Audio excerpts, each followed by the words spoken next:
سلام، ئەم کاتتان باش، هیوان باشیتانە.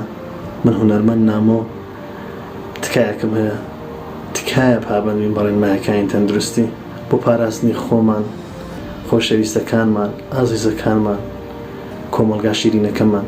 تکایە با پابەند بین بە ڕێنماییەکانی تەندروستی تا ئینشاءالله و بارە دۆخە ناخۆشە وڵاتی مەبەجێ دێڵێ.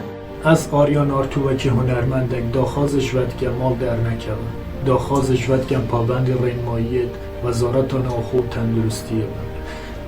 وەکی ئەم بینین gelek وڵاتێ تووشی ڤایرۆسا کۆرۆنا بووی و ژمارەکە زۆر خەلکی یێبوویە قوربانی و مخابنی و ئەو ڤایرۆسە گەشتیە کوردستانێ ناو کۆڵانێتمە ji ber هەندێ پێویستە ئەم vê مەترسیە پێشچاو بگیرین و جددی وەرگرین و daxwazش wet kem harîkar bin gel hêzên emnî gelek mandîne û supasîya wajî dikeyin hêviya serkeftinê û silametiyê bû wet dixwazim her sax.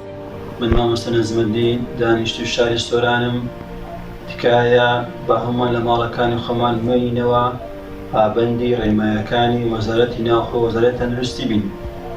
خۆشبەختانە وەزارەتی تەندروستی زۆر هەوڵیدا لە سەرەتاوە ڕێگری کرد لە بڵاوبوونەوەی ئەم زۆرە پەتایە کە ڤایرۆسی کۆرۆنایە.